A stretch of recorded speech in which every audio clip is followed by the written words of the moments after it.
Canal 6 TV.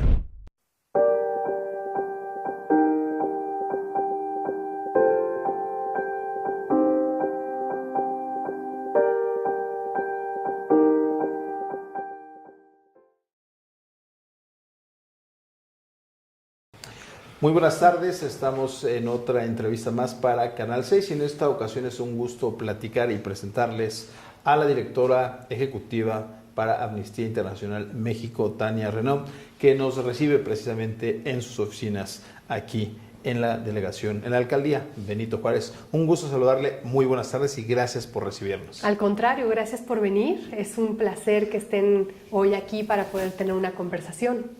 Es un gusto saludarla y comentarle a nuestros televidentes que, bueno, lleva usted 2 años al frente de Amnistía Internacional México. ¿Cómo ha sido este proceso? ¿Le tocó el anterior gobierno y el cambio del nuevo gobierno? Bueno, es una pregunta que toda la sociedad civil nos hacemos. ¿Cómo está siendo el proceso de la transición? Lo primero es que un primer análisis diagnóstico podría ser que el 2 de julio la mayor parte de los mexicanos y de las mexicanas de esta generación nuestra vivimos una experiencia de ciudadanía que nunca habíamos vivido. Creo que muchas personas sentimos, hayamos votado por quien hayamos votado, sentimos que por primera vez nuestro voto no era objeto ni de fraude, ni de una compraventa, ni de una componenda política, sino que el voto había servido para legitimar a quien hoy es el presidente de México. Y creo que a partir de ese entusiasmo ciudadano se ha configurado un entusiasmo colectivo sobre quién es el presidente de México al día de hoy. Creo que desde la sociedad civil tenemos una enorme responsabilidad, porque el entusiasmo que sentimos el 2 de julio no lo debemos confundir con una complacencia o con una aceptación ciega de todo lo que pasa. Creo que la sociedad civil siempre tendremos que ser un contrapeso de realidades políticas y realidades de derechos humanos. Y esa misma carga, responsabilidad que usted manifiesta y que se manifestó en las urnas el pasado 2 de julio, también, como se advierte, lleva una gran responsabilidad para cumplir al actual gobierno en muchos temas que se han cuestionado en sexenios anteriores y que ahora deben darse respuesta. En materia de derechos humanos, en el caso de Amnistía Internacional, que es el enfoque, el seguimiento que le dan a diversos casos que ocurren en nuestro país, ¿cómo se percibe actualmente este tema en nuestro país? Bueno, creo que la pregunta es muy pertinente porque el cambio de gobierno también nos dio un cambio de narrativa. En 2016, cuando vino la Comisión Interamericana de Derechos Humanos y emitió su informe, una de las primeras cosas que la Comisión decía es: México vive una grave crisis de derechos humanos. Y al poco tiempo, a las pocas horas de esa conferencia de prensa, el gobierno mexicano, los representantes salieron a decir: a ver, la Comisión Interamericana fue a 3 o 4 estados, entrevistó a algunas víctimas, con lo cual sus conclusiones no solo son superficiales, sino que tampoco son representativas. Luego viene el cambio de gobierno, viene la transición, viene la Cuarta Transformación. Y la Cuarta Transformación reconoce una grave crisis de derechos humanos. El presidente, cuando fue electo, empezó a hablar con las víctimas. Por primera vez veíamos a un presidente que hablaba con las madres de las personas desaparecidas, que se reunió antes de ser presidente con los padres y las madres de Ayotzinapa, que habla sobre los temas que están más vinculados a la violación de derechos humanos como la corrupción y la impunidad. Entonces, desde la perspectiva de la narrativa, vimos un cambio muy importante. Luego, en materia migratoria, vimos cambios interesantes cuando se emitió esta política pública desde el Instituto Nacional de Migración con la segunda caravana de recibir a las personas migrantes, bueno, no con policías, no con violencia, sino con voluntarios que le pudieran dar a las personas migrantes información, que se estableció esta forma de visa humanitaria para que las personas pudieran atravesar el territorio nacional con un estatus jurídicamente apropiado para hacerlo. Entonces hemos visto estas cuestiones como en positivo, pero luego vemos claros oscuros, ¿no? Los claros ya los mencioné, luego vemos los oscuros como la Guardia Nacional, que bueno, empezamos hoy a discutir un decreto nuevo, ¿no? Pero que durante meses estuvimos en discusiones intensas sobre si se tenía que tener un mando militar o no. Claro. Y la discusión justamente provenía de la persona del jefe del Ejecutivo.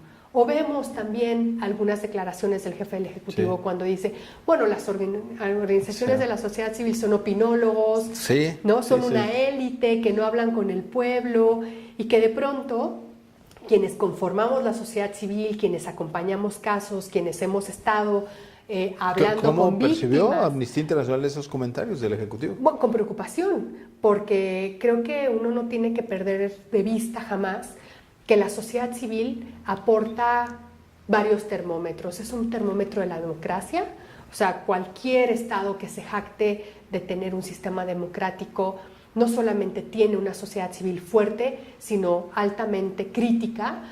Lo segundo es que creo que fueron comentarios, bueno, poco afortunados y ligeros, porque la sociedad civil opinóloga, como tal cual mencionó, pues somos personas que no solamente estamos formadas para el trabajo que hacemos, sino que acompañamos víctimas. Tenemos el relato de quienes por muchas décadas en este país no han tenido voz, de casos terribles como... Yo le agregaría, y perdón por la interrupción, porque va de la mano.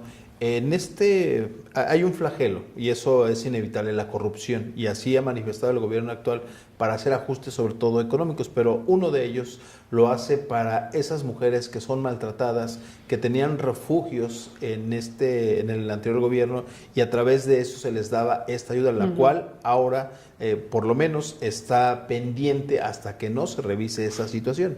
Sí, por ejemplo, eso nos llamó mucho la atención. El viernes o el jueves sale una declaración del presidente diciendo, bueno, se le va a quitar los recursos o disminuir los recursos a los refugios. Nosotros decíamos, bueno, es una especie de austeridad machista, porque de alguna forma no se ve cómo los refugios de la sociedad civil y algunos del Estado les salvan la vida a las personas que no pueden estar seguras en su propia casa. Entonces, estas declaraciones de bote pronto, que nos marca la agenda matutina y que luego nos marca la agenda de la incidencia, son declaraciones que en ocasiones las vemos con mucha preocupación y sorpresa, porque no las vemos venir, ¿no? Como la de los refugios que usted acaba de mencionar. Sí. En este sentido, y aunque todavía es muy prematuro por el tiempo que tiene el actual gobierno, pero por ejemplo hoy artículo 19 hace un énfasis en la situación de derechos humanos en cuanto a la labor de los periodistas. En una gran cantidad y en el corto plazo que lleva el actual gobierno han perdido la vida ya varios de ellos, y advierte artículo 19, por ejemplo, que pareciera que este gobierno pues caería en la misma situación que los anteriores, el de hablar pero no poner medidas en ese sentido. ¿Qué opina usted? El caso de los periodistas, y yo añadiría el de los defensores de derechos humanos. Sí, este año van 11 defensores asesinados y creo que la situación es mucho más compleja. En efecto, tener este número en los primeros casi 3 meses del mandato presidencial no es un número afortunado, pero también es un número que atiende a una realidad muy compleja. Y por realidad compleja quiero mencionar la impunidad. O sea, ¿cuántos casos de defensores de derechos humanos o periodistas sabemos que hoy tienen una reparación integral o se sabe quiénes son los responsables de los hechos? Quiero mencionar también la indolencia del Estado. No hablar con las víctimas, no hablar con quienes son las primeras personas afectadas. Y esta realidad compleja es una realidad también heredada para este nuevo gobierno. Yo no pretendería jamás decir esto es una responsabilidad de la nueva administración, esta es una responsabilidad acarreada de años de impunidad y de indolencia que hoy tiene que administrar la nueva gestión del presidente o la gestión del presidente López Obrador. Es una realidad muy difícil de revertir por las dimensiones de corrupción y de impunidad, pero también es una realidad difícil de revertir por la dimensión de qué estamos entendiendo que hacen las personas defensoras de derechos humanos. O sea, hemos visto el fin de semana pasado las las acciones por el asesinato de Samir Flores, ¿no? Un defensor de derechos humanos de tierra y territorio, y cómo estos defensores nos hacen ver la importancia de la naturaleza, de los ríos, de las montañas, de los árboles, pero son realidades que se tienen que revertir progresivamente, y tendremos que esperar que la Secretaría de Gobernación y el Subsecretario de Derechos Humanos también dialoguen con la sociedad civil como lo hacen. O sea, el Subsecretario de Derechos Humanos hoy día es un dialogador con la sociedad civil, pero necesitamos que el diálogo también se convierta en rupturas con la impunidad y rupturas en un régimen que no le daba respuestas a las víctimas. ¿Considera que en lo que ha percibido de estos últimos 3 meses, las nuevas dependencias que se han creado con estas atenciones, se avanza por el camino correcto? ¿Falta mucho o percibe como algo que ha ocurrido en gobiernos anteriores, pero la política del gatopardismo, que todo se transforma para que todo siga igual? Sí. Bueno, creo que se han creado pocas instancias nuevas. Por ejemplo, en el área de la Secretaría de Gobernación subsiste la Subsecretaría de Derechos Humanos y subsiste el mecanismo de protección a personas defensoras y periodistas. Creo que lo interesante va a ser cómo, no solamente que subsistan, sino cómo se le da un sello personal a estas dependencias, qué es lo que los defensores necesitamos. Y creo que en el mecanismo de seguimiento siempre estuvimos diciendo, se necesita tener más personal, más dinero, más análisis del contexto, se necesita dar un seguimiento más puntual a las medidas que se le ponen a las personas defensoras, y estamos avanzando, queremos avanzar por ese camino. Ya le digo, a mí me parece que el subsecretario Encinas es una persona con quien se dialoga y con quien hay apertura ahí. Hay mucha apertura y hay muy buen entendimiento, pero la apertura y el entendimiento, digamos que tienen una curva, ¿no? Tienen una curva que luego tienen que ir acompañados de acciones concretas que también estamos esperando. Creo que el nuevo gobierno está haciendo un análisis de la herencia, ¿no? Yo creo que nosotros siempre lo dijimos desde antes de las elecciones, quien venga tendrá una herencia maldita, que es la herencia de la crisis de derechos humanos, de la impunidad, de gravísimas violaciones y de la indolencia con las víctimas. ¿Cuál es el diagnóstico que tiene Amnistía donde haya focos rojos que deben priorizarse y en los cuales ustedes trabajan y deben de atender el gobierno? Sí, nosotros hace algunos meses le entregamos al presidente electo este memorándum, ¿no? El memorándum para el presidente electo, que tenía una agenda mínima de cuestiones de derechos humanos.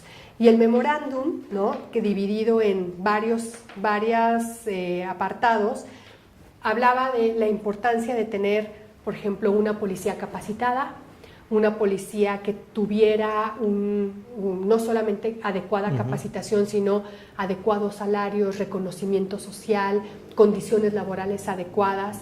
Y en ese contexto de las funciones de la policía, veíamos indispensable, que hoy se recoge en el dictamen de la Guardia Nacional, la creación de una ley sobre el uso de la fuerza y la creación de mecanismos para poder tener un registro adecuado de personas detenidas. Otro de los elementos que le dijimos al presidente electo en este memorándum es: necesitamos tener un mecanismo de procuración de justicia fuerte e independiente en las fiscalías. Sí. Claro, si uno va con el fiscal o el Ministerio Público, uno necesita saber que le están atendiendo adecuadamente, que la persona con quien uno está platicando de lo que le pasó, los infortunios de un delito, son escuchados, son entendidos, son de alguna manera analizados con empatía y con responsabilidad, y necesitamos un fortalecimiento de la procuración de justicia. Evidentemente, otro de los temas que está en la agenda que le entregamos, el memorándum que le entregamos al presidente, es el tema de la violencia contra las mujeres. Creo que en cualquier país, cuando yo me paro en cualquier foro de las amnistías que hay en el mundo y digo que en México se asesinan 9 mujeres al día, cualquiera se pone las manos en la cabeza, incrédulo de que 9 mujeres se asesinen, y que muchas de ellas están vinculados, esos asesinatos, con el espacio privado de las personas. Ahí donde las mujeres nos tendríamos que sentir más seguras, es donde las mujeres no tienen una salvaguarda ni una garantía de vida y de integridad. Por ejemplo, ahora que toca el tema, en el Estado de México, junto con otras entidades, albergan el mayor número de casos de feminicidios. Es un tema bastante preocupante. Hasta el momento, y solo en declaraciones hemos escuchado que se va a atender, se va a revisar esa problemática. ¿Qué estaría haciendo falta para tratar de avanzar un poco más en ese tema de los feminicidios? Creo que lo voy a decir claramente, creo que lo que hace falta es tomarlo con mucha seriedad. Los feminicidios forman parte de la crisis de derechos humanos de este país. O sea, a veces cuando hablamos de la crisis de derechos humanos, lo que se nos viene a la cabeza son las desapariciones forzadas, las ejecuciones extrajudiciales, los casos de tortura, los casos de detención arbitraria. Pero los feminicidios, aunque ocurran en el ámbito privado, son parte de la crisis de este país porque están vinculados con la impunidad y con el deber de diligencia del Estado de cuidar a las personas.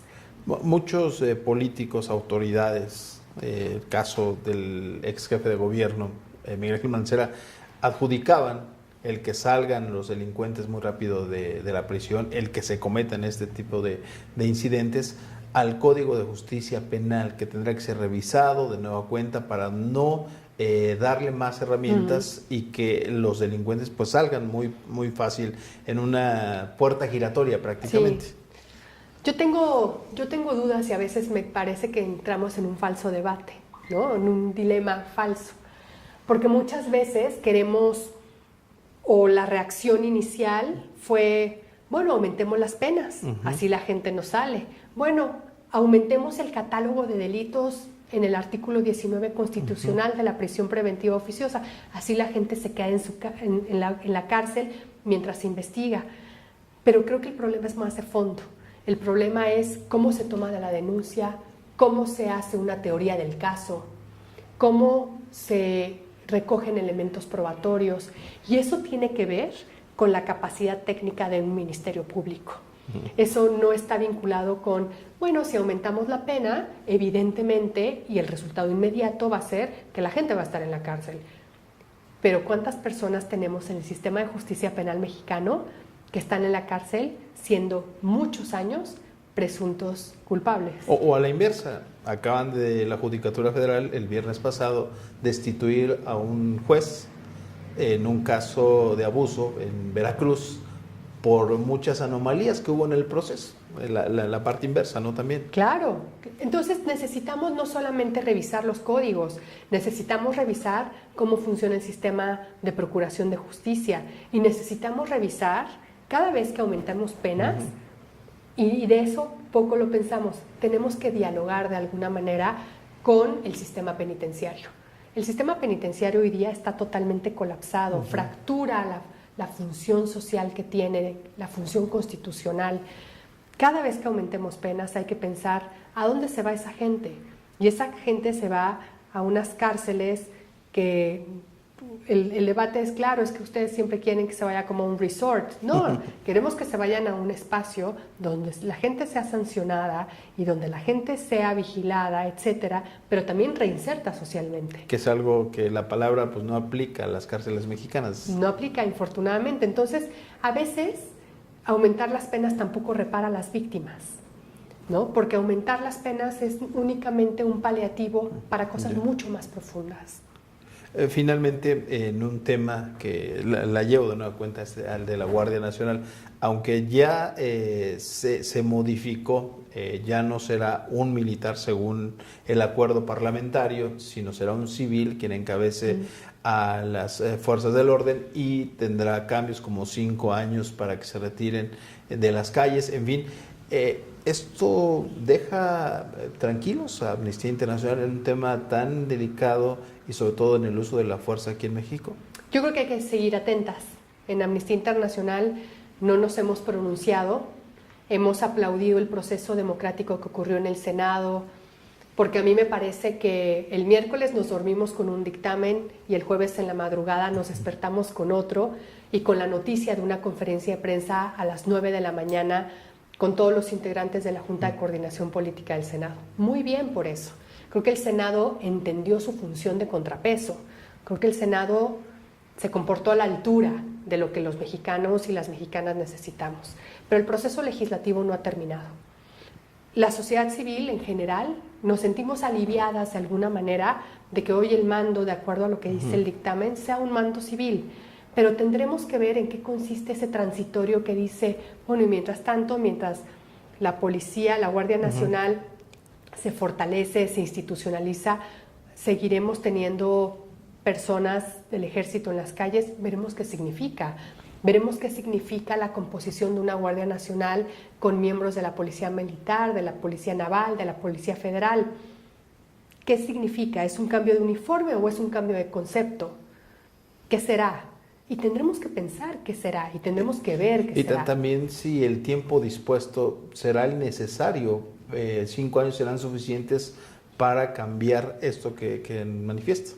El tiempo y el presupuesto. También. Y yo creo que de aquí a finales de año tendremos que estar atentas de cuánto presupuesto se está asignando a esta policía nueva, porque evidentemente conformar y hacer cuerpos policiales nuevos requiere capacitación, sistemas de control de confianza, compra de material, de uniformes, de armas, etcétera. ¿Qué implica tener una Guardia Nacional nueva? ¿Qué implica tener una policía nueva?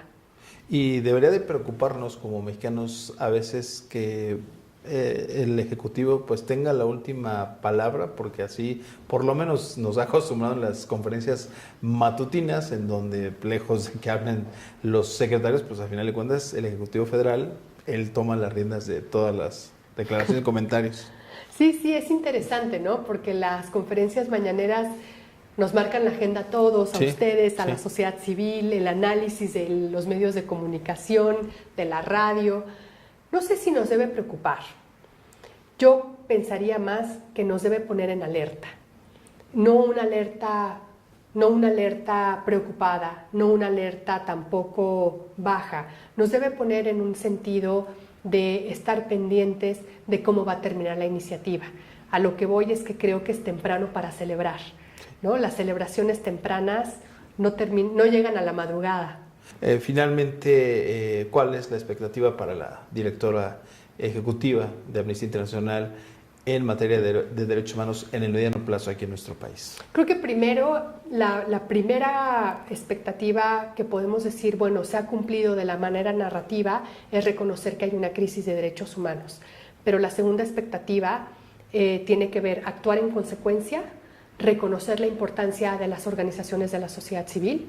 La sociedad civil en México es una sociedad civil que se hace a partir de la documentación de casos, de la experiencia. No somos unos opinólogos ni unos comentaristas de la élite. Somos quienes acompañamos casos, somos quienes le damos la voz al dolor de la gente y a las historias invisibles. Y creo que la mayor expectativa hoy tendría que ser que la sociedad civil tuviera una voz y tuviera profundo respeto por parte de las autoridades. Agradecerle a la directora ejecutiva, Tania Renaud, que nos reciba precisamente en sus oficinas para platicar con los televidentes sobre estos temas que tanto preocupan. Al contrario, muchas gracias por haber venido a nuestras oficinas y que no sea la primera vez. Gracias.